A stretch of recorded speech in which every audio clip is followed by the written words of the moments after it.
Trigonometry. This is Mr. Carlson, C Squared Mathematics, and I'm so excited because now we are going to begin Unit 2. This is by far my favorite unit of pretty much any math class I teach. I love this unit. I learn more and more things about this unit the more I teach it. I learn different ways to teach it, new ways to teach it. I develop more things on Desmos. I mean, it's just a blast. I love it. So I'm so excited to get started because this is definitely by far the number one reason why I became a math teacher. As a background, we're going to get started with bell work and you can write these down. But as a background, I became a math teacher kind of on the edge only because I really liked math and I thought I was really good at it. But then when I had my pre-calc teacher, when I was in 12th grade, my pre-calc teacher, my trig teacher, we went through this unit and I was just blown away. I was blown away by how awesome it was, just how great like math can connect. And I started making all these connections myself, none of which the teacher taught me. And I was just flabbergasted about all the math that could be compiled together in just one short unit. And so when I started learning it myself, I was so intrigued. I was so intrigued that I was literally the kid who was like, give me more, please. Like I asked him for more worksheets because, back then we did worksheets. So like I asked him for more worksheets and I said, hey, I want to go through more. Can you print anything out? Can you show me anything more about this awesome math? And so he did, and I devoured it. I remember when my friend was actually applying for college, I was behind him working out these problems, the problems that we're going to do today. Okay. And it was just so awesome to be able to know that you got the right answer as soon as you finished the problem. No, I did not have Math Excel back then, but the way we're going to do these problems is that you'll get the right answer. You have the right answer if you do it correctly by the end of the question. Again, I was just so amazed. I was so excited. I was so passionate about math, and I was like, "This is what I want to do." And then shortly after, I applied to college, and I got in, and of course, the rest is history. I became a math teacher, and so I'm just excited for today and for this week, for these 2 weeks. So I want to go through bell work. These are the only two questions I have from the Unit 1 test. The retakes are due this week, Friday, before 4 p.m. And then we'll talk more about Unit 2 and what it kind of entails and what these next couple weeks will look like. Okay? So this first one right here, this is, I think, an honors question, but I wanted to put it on here because it's actually a very interesting question. I actually really love this question. Okay, so find the exact value of the following expression. Try not to use a calculator. I won't. You shouldn't.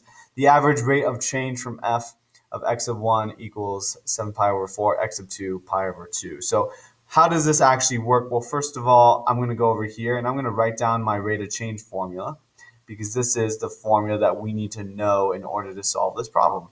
This is a formula that you should have learned in Algebra 2.1. If you took Algebra 2.1 with me, you absolutely learned it. Okay, so what does this mean? Well, I'm using sine, and I'm going to plug these values in. So my numerator is x of 2, pi over 2. I'm plugging pi over 2 in for sine, and then I'm plugging 7 pi over 4 in for sine of my numerator. So in brackets, because I usually do brackets, this is sine of pi all over 2. And then minus my x sub 1, my f of x sub 1. So this is sine of 7 pi all over 4. And then down here below, I have pi all over 2 minus 7 pi all over 4. A couple things happening there, but we're going to come back to that. So I want to evaluate these first. So what's sine of pi over 2? Well, of course, it's found on the unit circle in your trig table of common angles. So I'm going to trust that you can look at that. So that's 1. Minus sine of 7 pi over 4, that's just going to be negative radical 2 all over 2. Again, look at your unit circle. What's down here? Well, let's simplify this. So times 2 gives me 4, times 2 gives me 2. So 2 pi minus 7 pi is negative 5 pi, and then all over 4. So how does this simplify out then? Well, this becomes a positive, of course. And now this, what this actually simplifies out to, it's kind of weird because, yeah, it's kind of weird. So I'm actually going to do this in red. Because this is technically over 1, but times 2 and then times 2. So this is actually 2 plus radical 2 all over 2. But the other problem is I have another division here, so all over something, but I don't want to do that. I want to actually multiply by the reciprocal here, and that is going to be negative 4 all over 5 pi. I'm going to multiply by the reciprocal right there. Okay? So what this equals then when I start multiplying out this negative 4 to everything, this is negative 8. This will be minus 4 radical 2. And then this is all over 10 pi. And then everything can be reduced down by 2. So this is negative 4 minus 2 radical 2. And then all over 5 pi. And this is my final answer. What this means, guys, is it's technically your slope. It's the slope between 2 points. It's actually your secant line slope. So if I graph this real quick, let's just say it looks something like that. Okay, what it technically is, this is like pi over 2. Actually, this is pi over 2. So it's like from right here to about, let's just say like right here. If I have a line like right there, that slope, that equals this. Okay, that's technically what it means. So this is a slope. The slope of this line equals that. Okay? Make sense? And it should be down because this is negative. So if I pulled out a negative, there would be a negative out front. So this is actually negative. So it will be like a downward slope. Awesome. So let's continue on to this. I'm going to erase this because I have more room on the next couple of slides here to do this. So I actually really like this question. I'm surprised a lot of students missed it. This question is a great question. So a boat leaves the entrance at a harbor and travels 200 miles north on a bearing north 55.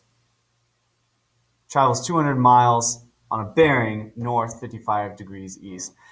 How many miles north and how many miles east has the boat traveled? So let's try to find this. So my first step is actually to make this. Okay. Now this, of course, is going to be north. This will be east. All right. And now I have a boat. So let's just call this my harbor down here. I have a boat that travels 200 miles on a bearing northeast. And that bearing is 55 degrees. Okay. I want to find a couple things. Now this is my little boat here. Okay.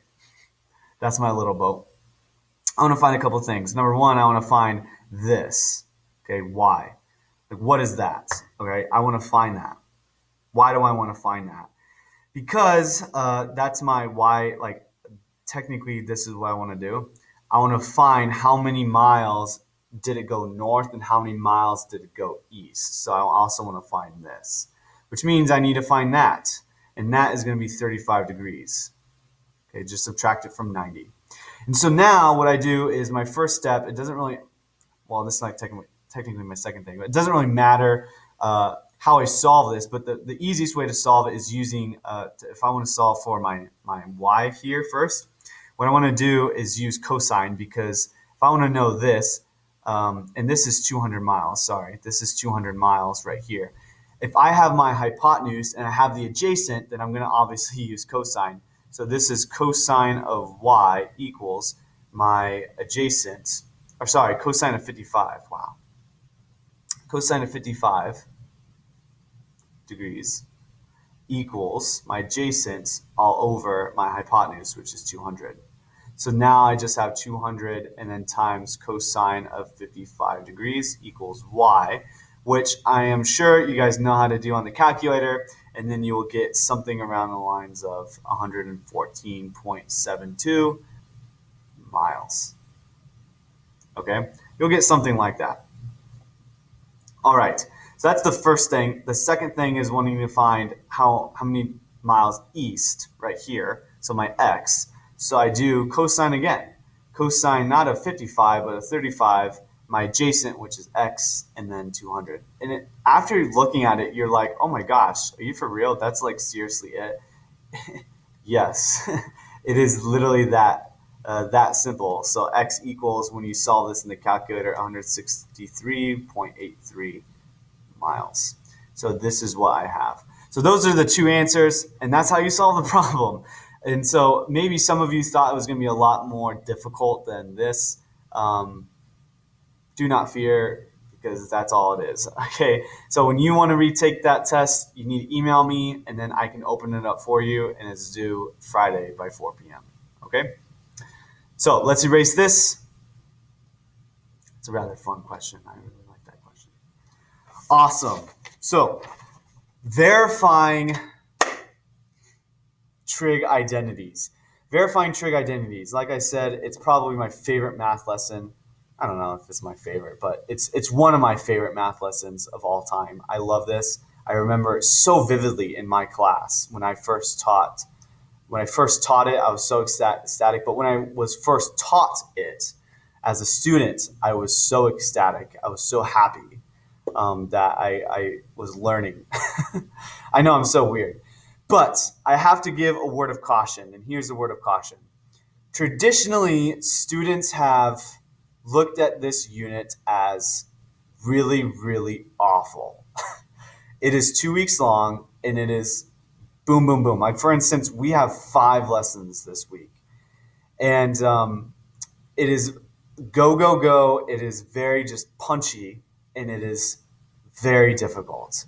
So to say that is easy is a complete overstatement. Like, it's a complete just.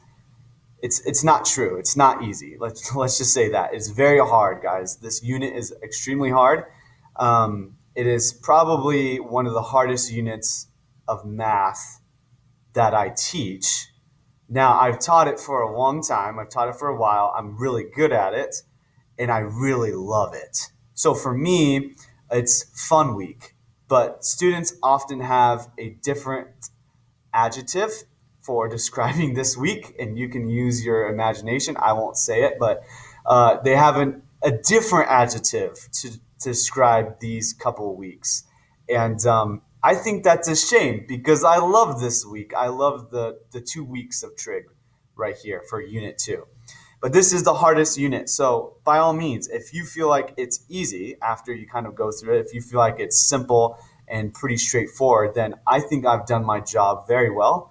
And then that's awesome, because if you think this is easy, unit 3 is the easiest. So you will be just flying through trig. Okay. So without further ado, brace yourself. Trig identities. Now you may be thinking, didn't we already learn trig identities? Yeah, technically yes, but we didn't learn to verify the trig identity. And what does it mean by that? Well, let's find out. So what's the difference between solving a conditional equation, like what we do in algebra, and then verifying that an equation is an identity? Totally different things. This is the foundation of the whole unit. So let's find out. So here are your identities. Now, you already have these down somewhere in your notes, at least hopefully, right? Hopefully you have these somewhere in your notes. You don't need to repeat them here, okay? Because you have them from 5.2, you have them from 5.4 right here. So you have these identities somewhere. This is just a compilation, okay?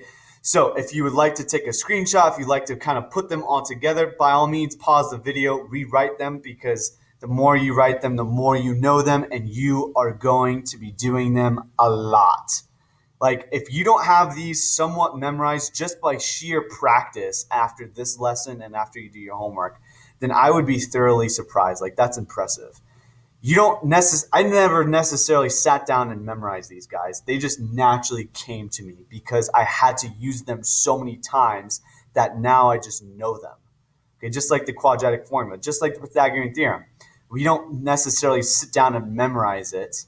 It just comes to us. It just basically, we just come to know it as true for all the practice that we've done. So here are the identities.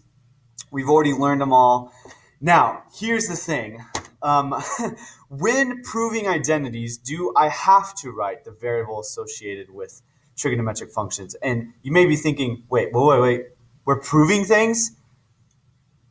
Kind of. Okay, kind of, yes. We're kind of proving things, but not in the same way as geometry, okay? Do I have to write the variable associated with the trigonometric function? Yes. So you cannot write sin, tan, and cos, okay? You need to write sine of x, tangent of x, and cosine of x, because sine, tan, cos, whatever, they're meaningless without actual variables. So you are going to be writing a lot of trig functions. In other words, there are literally going to be no numbers besides maybe the number 1.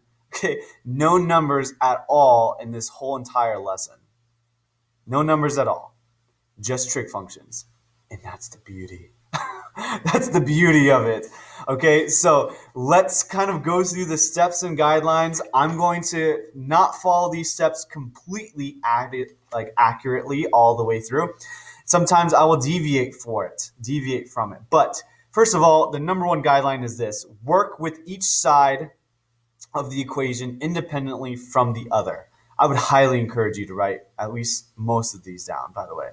Okay, and I'm sorry I cannot move my little face. Let's actually do this. Okay, so as you're writing this down, take a screenshot or whatever.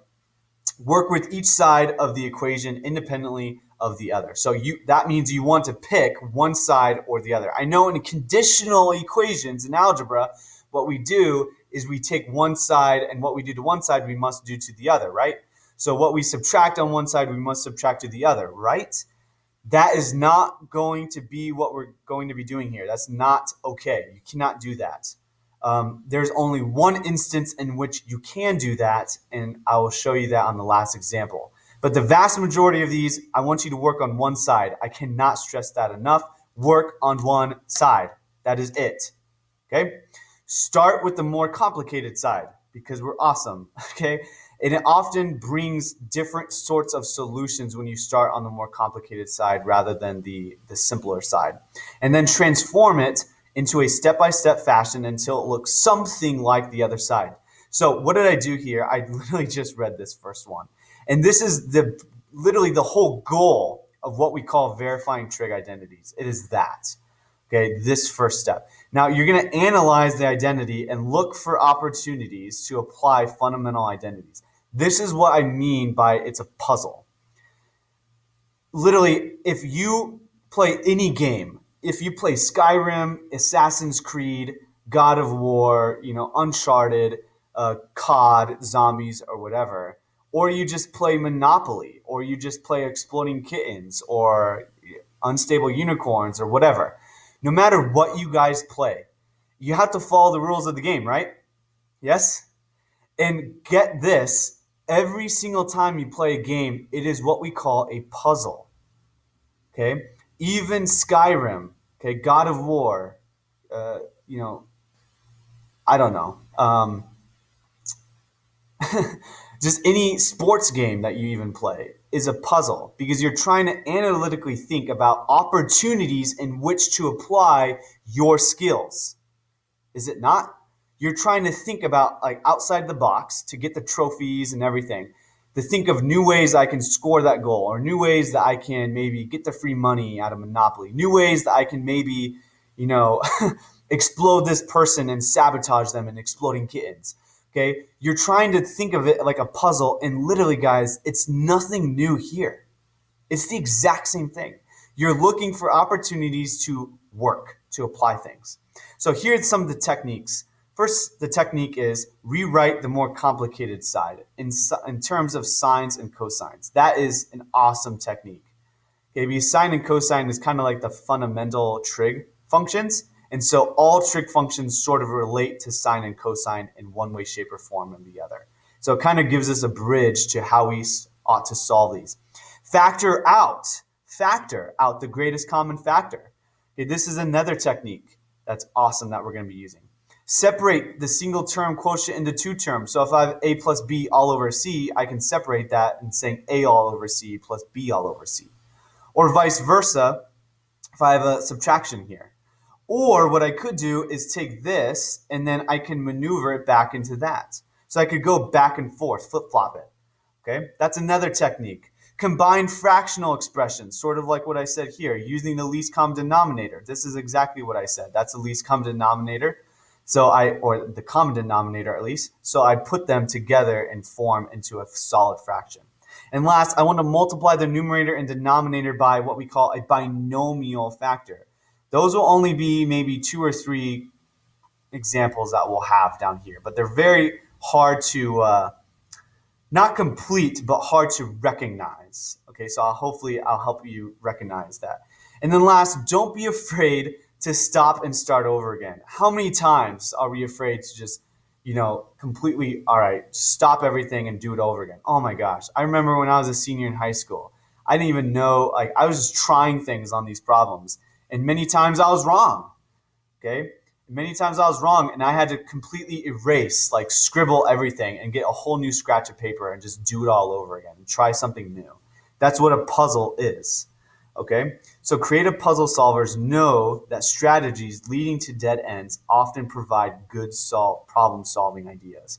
And that's exactly what you do in COD Zombies, right? In Call of Duty Zombies.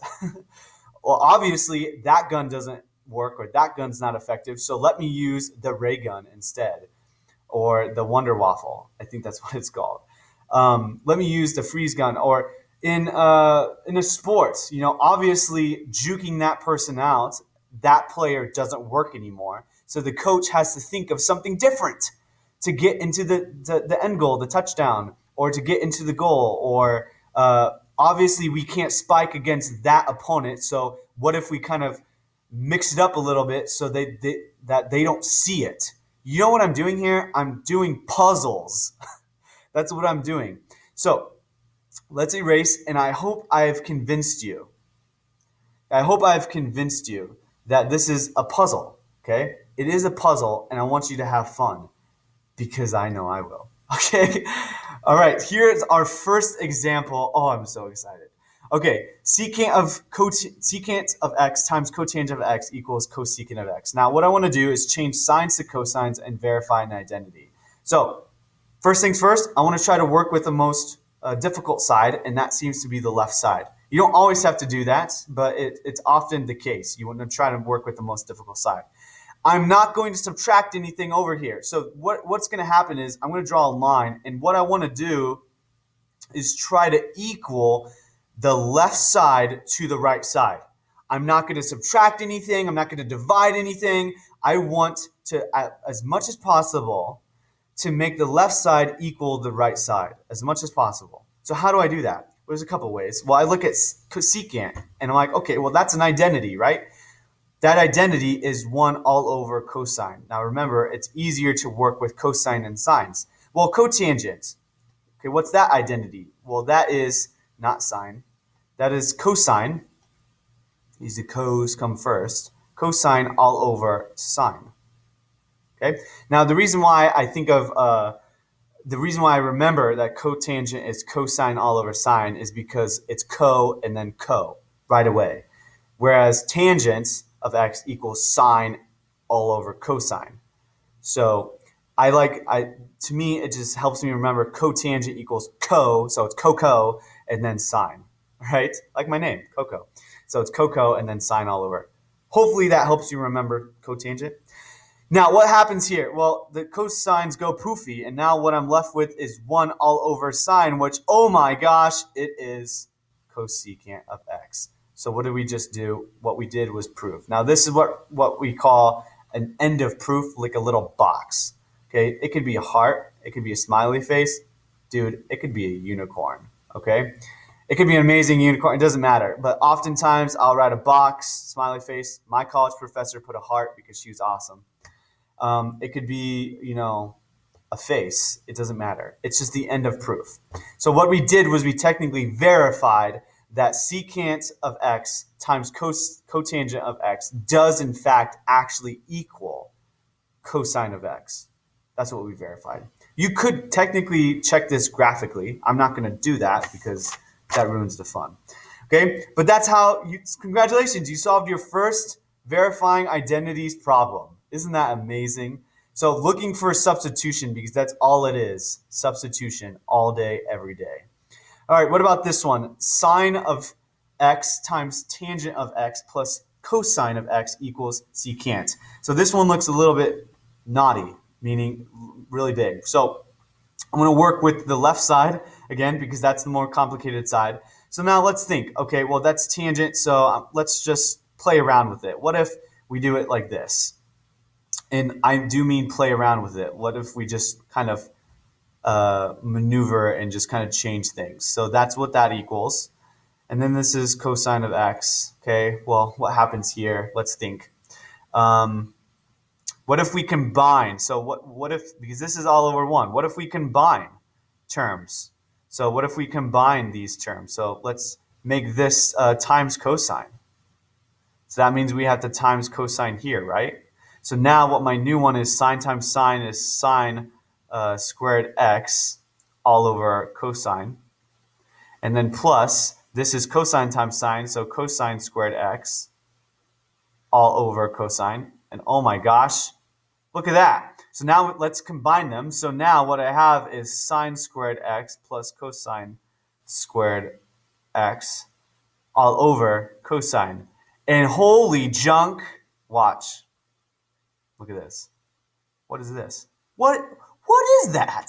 Remember, hey, you can be sine squared, I can be cosine squared, and together make 1. So what is that? That is actually 1 all over. So this right here is 1 all over cosine, which equals secant x. End of proof. Why? Because that's what we wanted. Boom. Okay? Isn't this great? Oh my gosh. I'm like, I love this. It's so awesome. You can look for different ways and different kinds of proofs to kind of go along with it. Everything's kind of connecting here. All right, so let's go to town and just hash these out.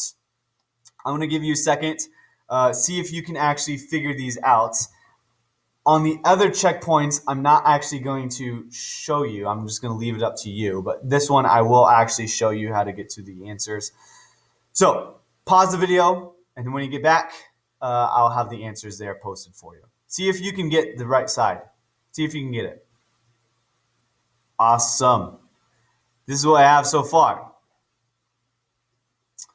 The correct answers. So right here, what I have is I turned cosecant into 1 all over sine because that's the reciprocal identity. Then I took tangent, the quotient identity, and changed it into sine all over cosine. Now I can see when they're multiplied, the signs go poofy, and I'm left with 1 all over cosine, which of course is secant. So that one checks out. This one, I took cotangent because I like to change everything to sine and cosine. That's the number one thing. Change everything to sine and cosine, but also work with the more complicated side. I did both. I changed this to sine and cosine. So that means cotangent as a quotient identity is cosine over sine. So I combine it because that's over 1. So that's cosine squared. I multiply to get common denominator, sine and sine. Sine squared becomes the common denominator of sine. That becomes 1. And so it's 1 all over sine, which of course by reciprocal identity, it's cosecant, and that's what we want. So boom. So I hope you're starting to see how I'm not like subtracting anything. I'm not really dividing anything. I'm just kind of substituting things all over. And that's exactly what you're supposed to be doing. You're supposed to be substituting things over and over and over and over again. Remember back when you guys had me for Algebra 2.1, if you did have me, and I said, I love substitution because you can absolutely, it's so much better to see it, especially when you get to higher level mathematics. Remember when I said that? And I'm like, I don't really like elimination. Maybe some of you do. If you do, here's why, okay? Because I really like substitution because you can do it in this lesson, okay? You have to do it in this lesson. You can't do freaking elimination here. Girl, please. All right, so let's continue. Factoring. How can I factor? How can I use factoring to my advantage? Okay, let's simplify this and let's see. This is the more complicated side, so I'm going to definitely work on that side. So what does each one have in common? This term and this term. Well, you should be saying cosine. So let's try that. So cosine, and that will become 1 minus sine squared x. Okay? Okay. Now you're probably thinking, all right, what does that do? Like sine squared, like I can't see any identity here. Ah, but wait, this right here. What is that? Watch. If I have sine squared x plus cosine squared x equals 1, this is my Pythagorean identity. Now watch. What if I change it to this? 1 minus sine squared x. What if I change it to that? Is that still correct? Is that still true? Of course it's true. Definitely true. Now watch this. Does that look familiar? It should, okay? It should look familiar. Okay, so now I can do a straight up substitution, right? Oh, that's awesome. We can do a straight up substitution, which means 1 minus sine squared x is cosine squared x. So I have cosine x times cosine squared x. When I multiply them together, I get cosine to the third of x, which of course is exactly what I want. Boom. Really tricky. Isn't that tricky? Oh, yeah. Okay, so these are pretty easy ones, honestly, that I'm kind of going through. So let me kind of introduce some more difficult ones. But if you need to kind of look back at that, then by all means, go back. So let's go to this one right here. Now, this side is kind of both complicated. They both sort of looks complicated, to be completely honest with you. But the first thing that I would do is I would probably do the left side. And the only reason why I would do the left side is because the left side seems to be a little bit more complicated because it's just a fraction and it's 1 plus. This one doesn't really seem that complicated at all. So in my estimation, let's start with the left side, okay? So how do I do this? What do I do? Well, there's a fraction, so let's separate it, right? So try that. So this is theta, and then plus sine of theta all over cosine of theta. Now we can start seeing things a little bit more clearly. What's 1 all over cosine? Well, that's secant. Okay, and then what's that? Sine all over cosine. Well, that's tangent. Is that what we want? Yes. So that one was actually very simple.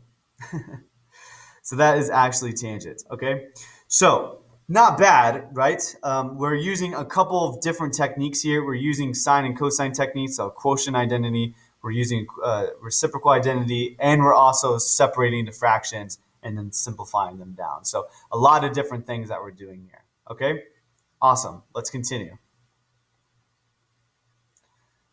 Try to do these on your own. Okay, I'm gonna pause here and then try to see if you get the right answer. See if you can actually verify the identity. Great.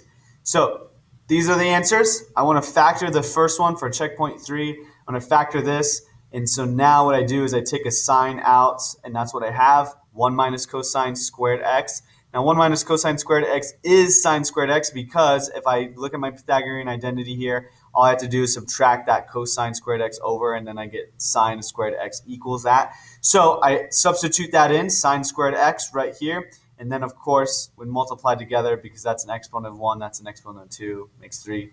And so I get my final answer. Here, I want to separate them. So 1 all over sine, cosine all over sine. 1 all over sine is cosecant. And then cosine all over sine is, of course, cotangent, which is exactly what I want. Okay, so that one was not that bad. That was supposed to be a check mark. Okay. All right, so let's erase. If you got that right, awesome job for you. Factorial expressions. Okay, what is this? So this is going to be a little bit more complicated, obviously, as you can tell. But what we need to do is combine, and it helps us combine these fractional expressions, not factorial expressions, but fractional expressions. So what does that mean? Well, that means a couple things. I need a least common denominator. And if you don't know that, you have to multiply it. So this is actually very complicated because I need to actually combine these fractions. So I need to combine that cosine, And then right here, what I'm going to combine is that 1 plus sine of x. So I need to combine it here. I need to take this and do 1 plus sine of x here. Okay, because I need to combine fractions. That's what I'm doing. So now, what does it actually look like? Well, this actually looks like cosine times cosine is cosine squared x plus, what is all this? Well, I'm just going to rewrite it. 1 plus sine of x, and then this is 1 plus sine of x. And then this is all over. And then my denominator is really just what I have there. It's just going to be 1 plus sine of x and then times cosine of x. So that's what that equals. Now that we combine the fractions, let's see what we can kind of do here. What can we kind of simplify? Well, let's factor. Okay, not factor. Let's multiply out. Let's FOIL this beast out right here, right? So now what I have is cosine squared x, and this is plus 1, and then plus sine. Okay, and then this is going to be plus sine x, and this is going to be plus sine squared x. And of course, all this is underneath 1 plus sine x and then cosine x. Okay? So what did I do there? All I did was FOIL this out. So 1 times 1 is 1. 1, my outer terms. 1 times sine is sine. My inner terms, sine times 1 is sine. And my last term, sine times sine, is sine squared x. Okay, now I have a couple things here. I can combine these, all right? And I also notice this, cosine squared and then sine squared. Wonder what they're going to be equaling. Okay, so let's kind of arrange this stuff because I know that these two together are going to be 1. Okay, that's the identity.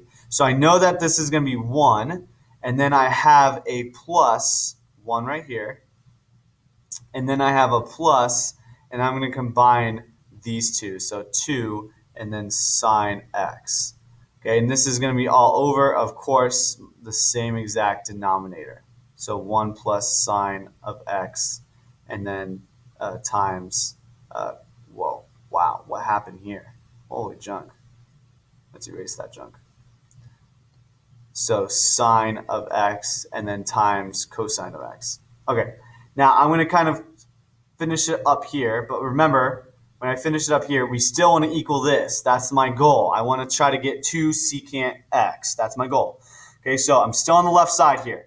All right, so what does it equal? Well, 1 plus 1 down here is just 2, so 2 plus, and then 2 sine of x, and this is all over, and then my denominator, 1 plus sine of x, and then cosine of x, equals. Again, I still want to see if I can get 2 secant x. That's my goal, right?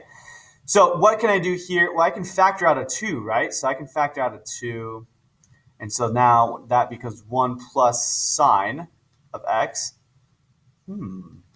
Interessante.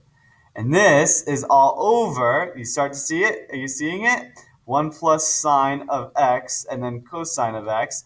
What do you guys see? So right here, of course, these go poofy, right? And now I just have 2 all over cosine of x. Oh my goodness, which is 2 times 1 all over cosine, which of course equals 2 secant of x, which is exactly what I wanted here. Okay, I verified the identity. It is true. Awesome. I love this. This is great. Oh my gosh, I'm so excited. So I hope you could kind of see that at the very beginning as I'm trying to go through it. Yeah, it's pretty great. Okay, again, you have to start somewhere. Okay, you have to start somewhere. Since everything was in terms of sine and cosine here, then you basically just had to combine something. Okay, you can't really change it into tangent or anything like that. Okay, and nor can you look at this and be like, oh yeah, that's tangent. So 1 plus tangent. No, you're killing my cat when you do that. Okay, that's a plus 1 there. You can't just go, oh yeah. Okay, you had to follow the rules of the game. Okay, all right. So let's erase this. Now, what about the numerator and denominator? When I multiply the numerator and denominator by something, okay? We kind of already did something like this before, so we're going to continue. I'm going to continue showing you how it is.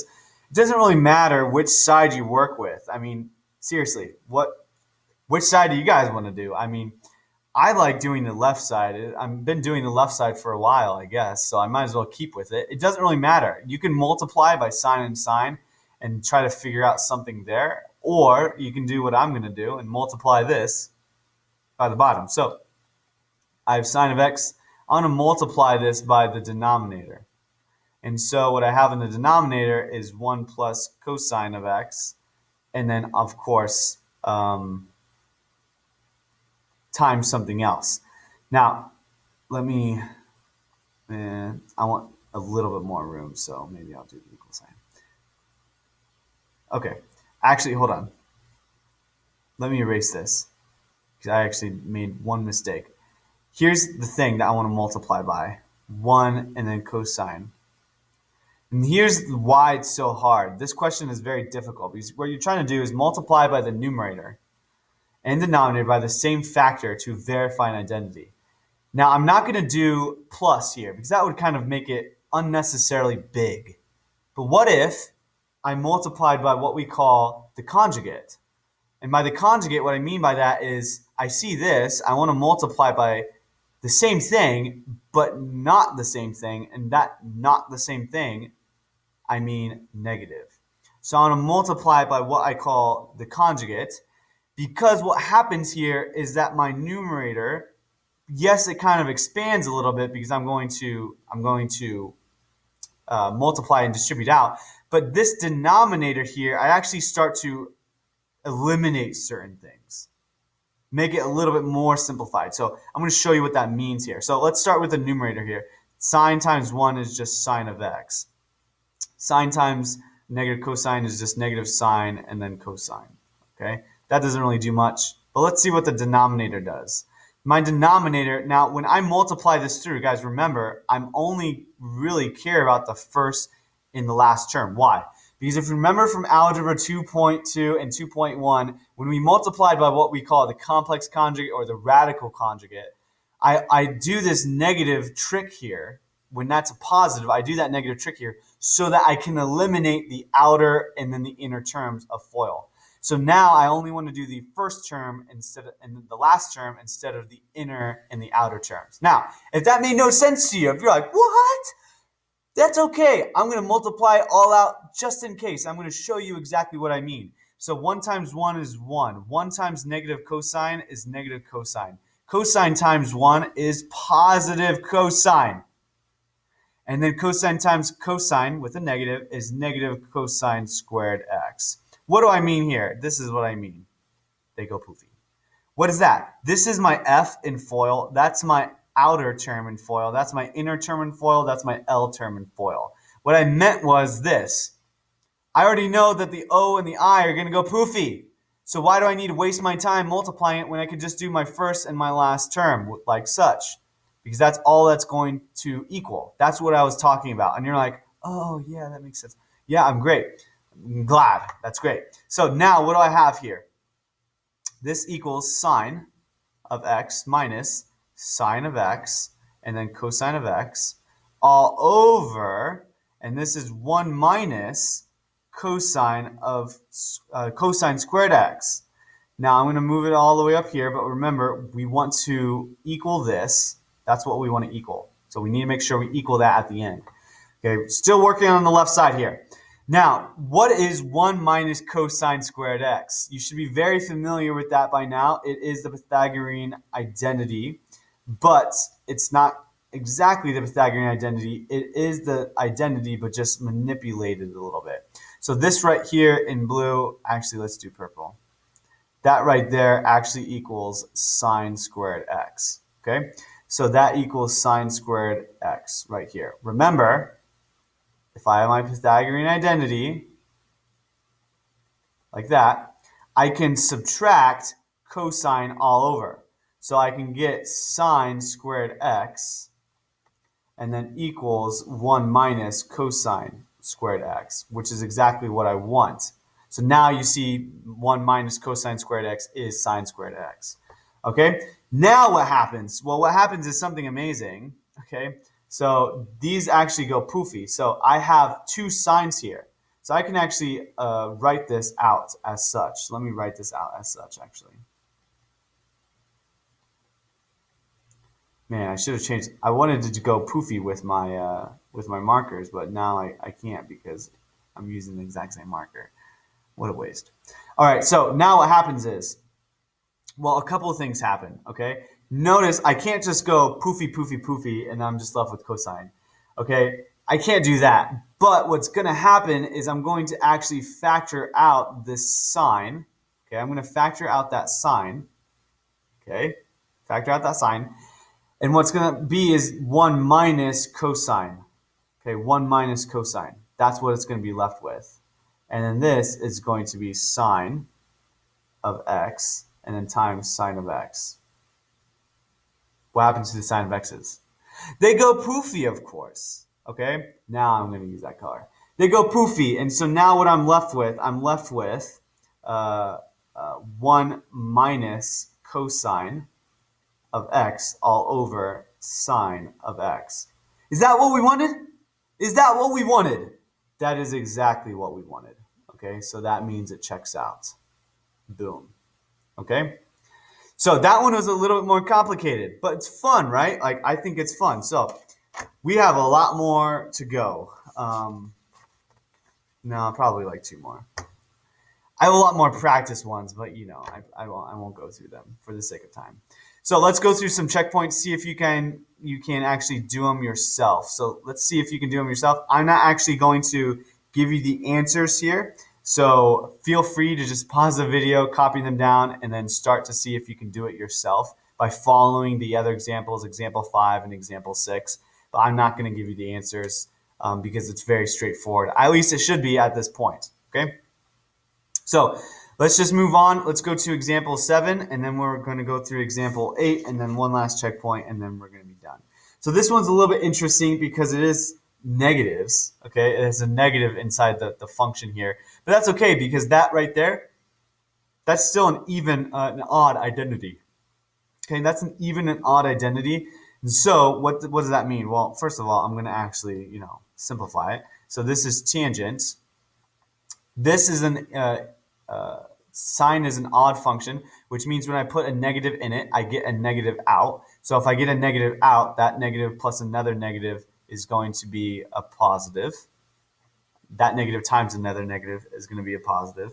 And then, of course, I just get my regular sign. So that is the odd identity, okay? That's the odd identity. Make sure you look at that. Okay? Now, this is all over 1 plus cosine of x. Now, let's see what we can kind of do here. There's a couple things, okay? Probably want to change the tangent into something, so let's try to do that. Let's try to change the tangent into sine all over cosine plus, and this is going to be sine of x all over 1, but this is all over 1 plus cosine of x, okay? All right, so now what do we do? Well, I can multiply by cosine here. So I'm going to multiply by cosine here to combine like terms, right? So that means what I have so far is sine of x, and then plus sine of x, and then cosine of x, all over cosine of x, okay? All over 1 plus cosine of x, okay? Kind of focusing on the numerator here, okay? I'm going to bring it up here, but remember, I want this. I want tangent, okay? I want to see what tangent is. If I can verify and see if this is actually going to equal tangent. So let's look at this numerator down here, okay? What can we do with this numerator?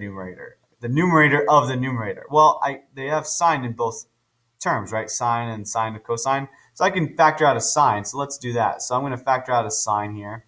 And so what's left is 1 plus cosine.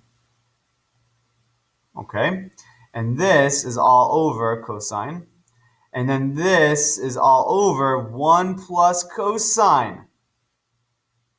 I can spell cosine, looks kind of like a blob here. Okay, if I can spell cosine, this is going to be cosine x. And of course, we want to equal tangent. Okay, that's what we technically want to equal. Now, what is this? What technically is this? Well, we see here that both numerators, because this is technically all over 1. And when this happens, just like what we do with radicals, we can actually go poofy on this junk. Which means what I have is sine all over cosine of x all over 1, which is just sine all over cosine, which of course is just tangent, which is what we want. So it checks out. Awesome. That one was pretty good, right? I like that one. That one was awesome. Okay. Now this last example here is when I'm probably going to break one of the rules. And the reason why I'm going to break one of the rules is because it is rather complicated. So I'm going to go through it, and then we're going to kind of see why we need to break some of the rules. Because usually at this point, we've only really worked with one side of the equation, okay? One side of the equation we've only worked with, and that's about it, okay? So with that being the case, it's kind of odd to see one question like this, where we may have to work with both sides separately.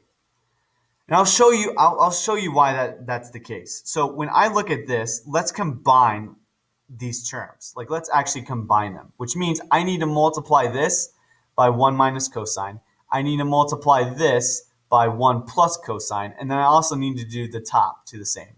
So that means the top on this one will get 1 minus cosine theta. So that's 1 minus cosine theta all over and this is going to be the long, I'm not going to get lazy here, but I want to, the long formula, the bottom formula here. So that, and then this is going to be plus, and then what gets here is the 1 plus cosine of theta. This is 1 plus cosine of theta as my denominator now. And this is 1 minus cosine of theta as my denominator. What did I technically do here? I know some of you are probably freaking out. You're like, oh my gosh, he's like the worst math teacher ever. Okay, don't freak out. I'm literally just doing basic algebra. Now, what I mean by basic is this. I multiply by 1 plus cosine of theta.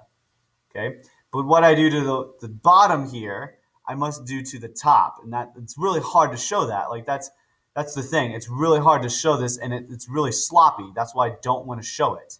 What I do to the bottom here, because I need to combine terms, I need to take the whole thing,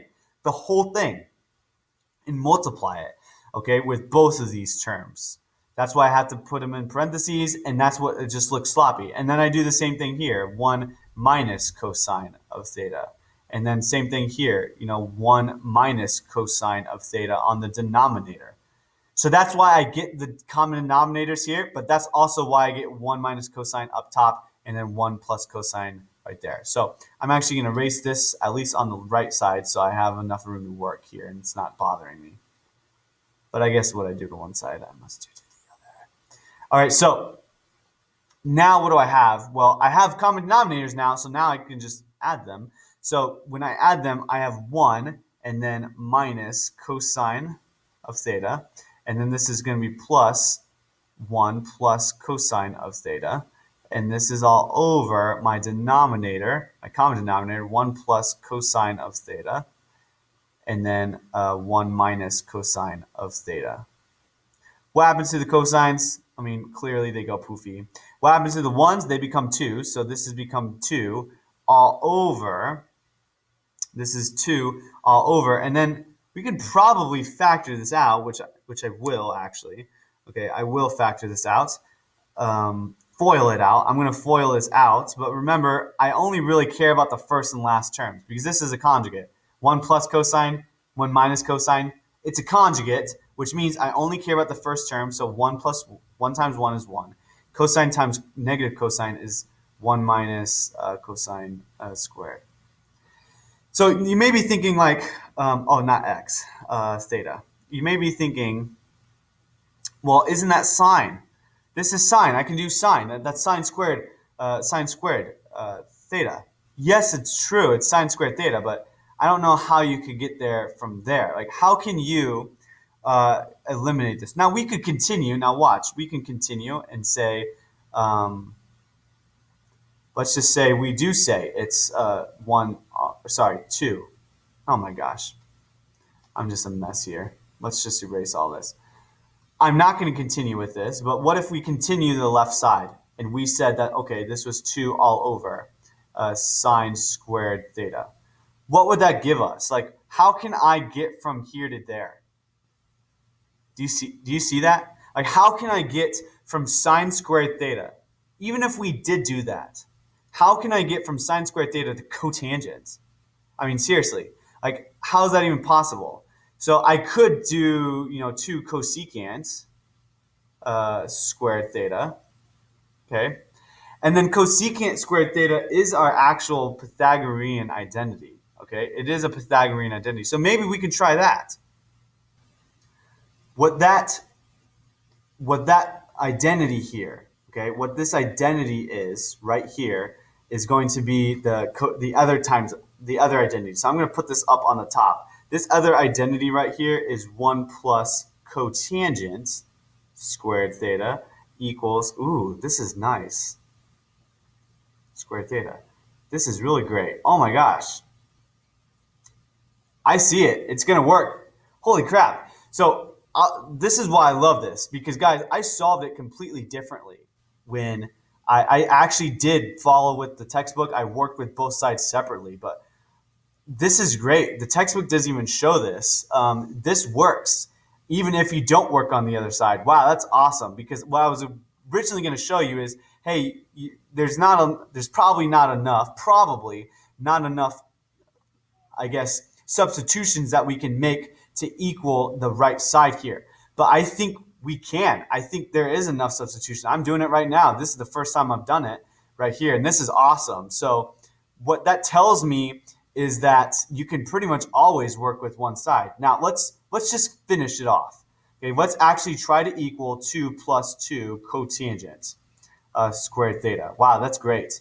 So now what this actually equals is 1 plus cotangent theta. So now I have 2, and then in substitution, oh, this is great. I totally see it.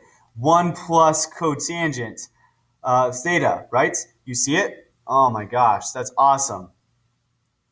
This equals, now I can distribute, so 2 plus 2 cotangent squared theta.